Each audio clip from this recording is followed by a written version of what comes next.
ഇനി ഇന്ന് ചെയ്യാൻ പോകുന്നത് കുറച്ച് ഡിഫറെന്റ് ആയിട്ട് കുറച്ചുകൂടെ വ്യത്യാസപ്പെടുത്തി ചെയ്യുന്നു. ഇന്നലെ ഫ്രണ്ടിലും ബാക്കിലും മാത്രമല്ല നമ്മൾ മൂവ് ചെയ്തത്. ഇന്ന് സൈഡിലൂടെ മൂവ് ചെയ്യുന്നു. എങ്ങനെയാണ്? വലതുവശത്തേക്ക്, ഫ്രണ്ടില്, ഇടതുവശത്തേക്ക്. മനസ്സിലായോ? നന്നായിട്ട് ഇൻഹേൽ ചെയ്ത് ശ്വാസം കംപ്ലീറ്റ് എക്സേൽ ചെയ്ത് പുറത്ത് കളഞ്ഞതിന് ശേഷം വയർ ഉള്ളിലേക്ക് പോകും. ആ ഉള്ളിലേക്ക് പോയ വയറ് മസിൽസ്, അബ്ഡമൻ മസിൽസ് പുറത്തേക്കും ഉള്ളിലേക്കും കൊണ്ടുവരിക. ആദ്യം വലതുവശത്തേക്ക്, പിന്നെ ഇടതുവശത്തേക്ക്. ആദ്യം വലതുവശം പുറത്തേക്ക്, പിന്നെ അകത്തേക്ക്, പിന്നെ ഫ്രണ്ടിലേക്ക്, അകത്തേക്ക്, പിന്നെ ഇടതുവശത്തേക്ക്, അകത്തേക്ക്, പുറത്തേക്ക്, അകത്തേക്ക്. അങ്ങനെ മാറി മാറി ചെയ്യുക.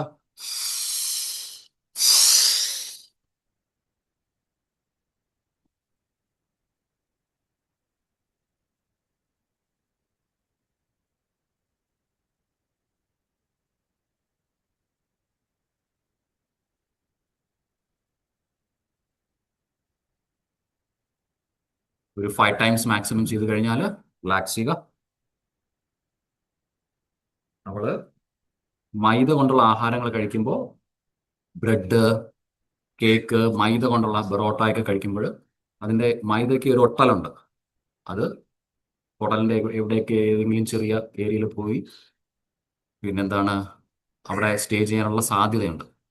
ഇത് ചെയ്ത് കഴിഞ്ഞു കഴിഞ്ഞാൽ അതൊക്കെ നന്നായിട്ട് ചെയ്ത് കഴിഞ്ഞാൽ അതൊക്കെ റിലീസായി പോകും. പഴയ വേസ്റ്റുകളൊക്കെ ഉണ്ടെങ്കിൽ നമ്മുടെ കുടലിൽ നിന്ന് റിലീസ് ആകുന്നത് ചെയ്ത് കഴിഞ്ഞു എന്ന് പറഞ്ഞ് ഒരുപാട് ചെയ്യരുത്. ഒരു മാക്സിമം ഒരു 5 പ്രാവശ്യമൊക്കെ ചെയ്താണ്.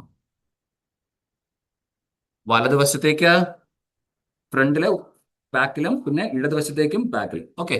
ഓരോ പ്രാവശ്യവും ആദ്യം സൈഡിലേക്കും ഉള്ളിലേക്കും, വലത് സൈഡിലേക്കും ഉള്ളിലേക്കും, പിന്നെ ഫ്രണ്ടിലേക്കും ഉള്ളിലേക്കും, പിന്നെ ഇടതുവശത്തേക്കും ഉള്ളിലേക്കും. ഓക്കെ. ഇവിടെ അബ്ഡമിൻ റീജിയനിലെ എല്ലാ മസിൽസും ആക്ടിവേറ്റ് ആവും. Internal organs, digestive system complete ആയിട്ട് അവിടെയുള്ള പഴയ വേസ്റ്റുകൾ എന്തെങ്കിലും ഉണ്ടെങ്കിൽ അതെല്ലാം മാറിക്കിട്ടും. ചെയ്യുക. ഇൻഹേൽ ചെയ്ത് നന്നായിട്ട് എക്സേൽ ചെയ്യുക.